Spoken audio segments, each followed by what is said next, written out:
Hey, it's Tony Brueski, and this is our week in review over the weekend, taking a look back at some of the most compelling conversations and stories that we've covered for you of the last week. Brand new episodes back Monday morning, bright and early, 5 a.m.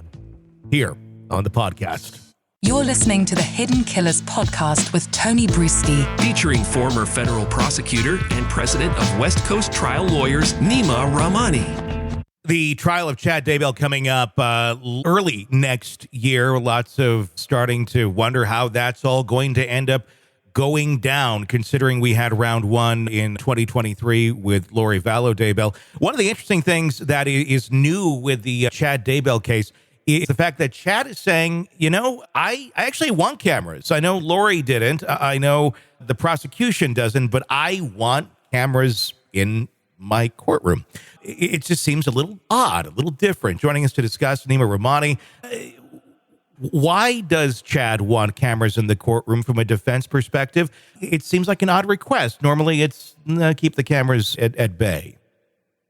Yeah, definitely. Usually you're seeing in these big cases that the defendants, especially in capital cases, they don't want cameras in the courtroom. We're seeing it with Brian Koberger, of course. That request's already been made. The Lori Vallow cameras weren't in the courtroom. It was actually a delay. It was a little bit of sort of a different type of situation. But, Chad Daybell is no ordinary criminal defendant. Tony, don't forget, he is an author. He probably wants to be a best-selling author, and he's a cult leader. So, yeah, what better marketing for your cult followers than have your case broadcast live for weeks? So, I'm sure his sales will go through the roof.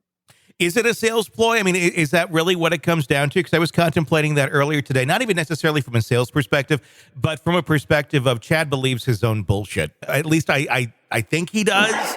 We know Lori does. Lori still is down that road. The question was, is Chad still going to believe it when it comes to standing trial, or is he going to back down to try and save his own life? Is this Chad trying to grandstand and have his moment in the spotlight to preach whatever nonsense he believes?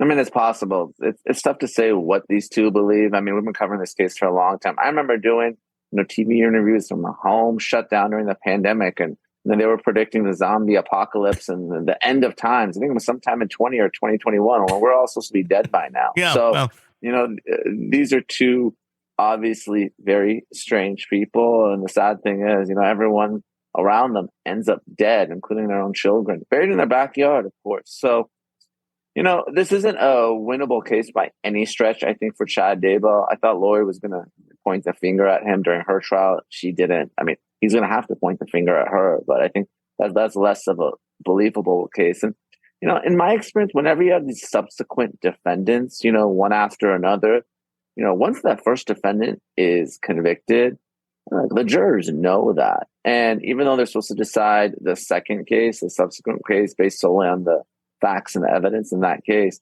they have to know the co-defendant was convicted. And it's got to put some sort of implicit bias in their head to return a guilty verdict in the second case as well, especially when the defendant is even less sympathetic. The fact that in the Lori case, they didn't really argue her case at all. It was pretty much rested right away.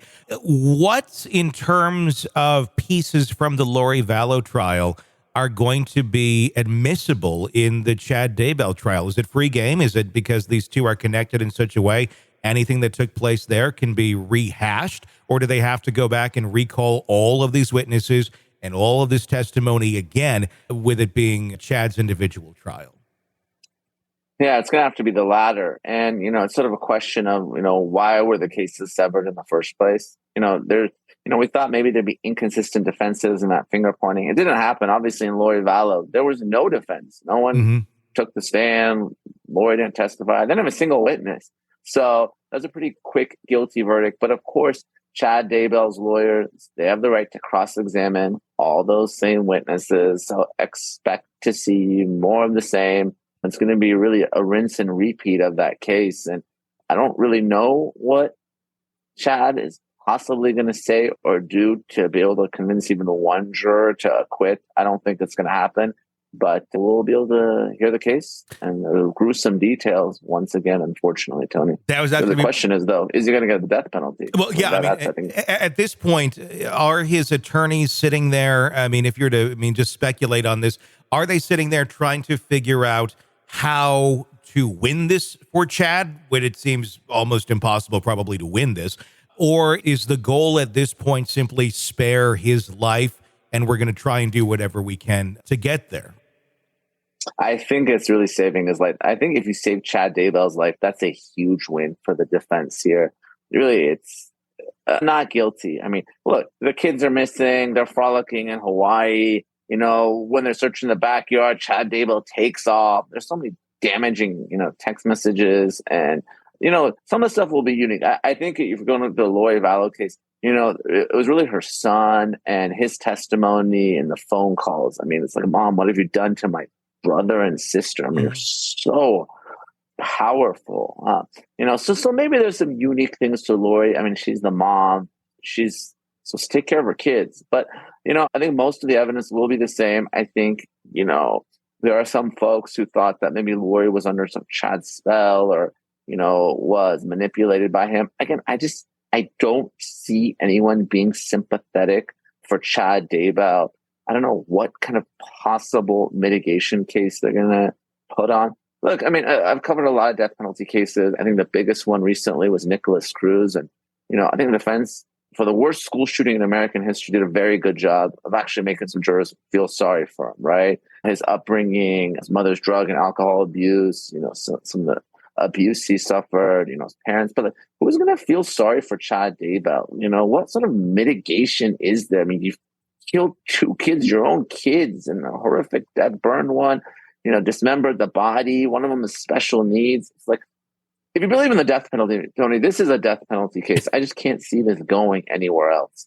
I can't, for the life of me, try to think about what the defense is going to be on Chad Daybell. Obviously, with Lori, they threw their hands up and said, we have nothing. Are they in the same place here with Chad, or do you think we're actually going to see some sort of attempted defense for Chad in this? I mean, I think if you're the lawyers here, you got to just swing for the fences. I don't think there's much, if any, chance of connecting. But I think you got to do something. Lori, I don't know why the defense did what they did. I guess maybe they thought, listen, we have nothing to lose. The judge took the death penalty off the table. We plead we're going to get life. If we put on, some sort of no defense, we're going to get life. We put on defense, we're going to get life. I'm surprised they didn't try to do something before summation because it was such a weak defense. Mm-hmm. Maybe it's just what Lori wanted. I really was really a head scratcher as to why they did what they did. Want to listen ad-free? Want advanced access to all of our interviews before anyone else? Become a True Crime Today Premium Plus subscriber on Apple Podcasts. You get every episode commercial-free. So you can binge on true crime until you can binge no more. Search True Crime Today Premium Plus on Apple Podcasts now, or go to our podcast page and sign up now. More of the Hidden Killers podcast next.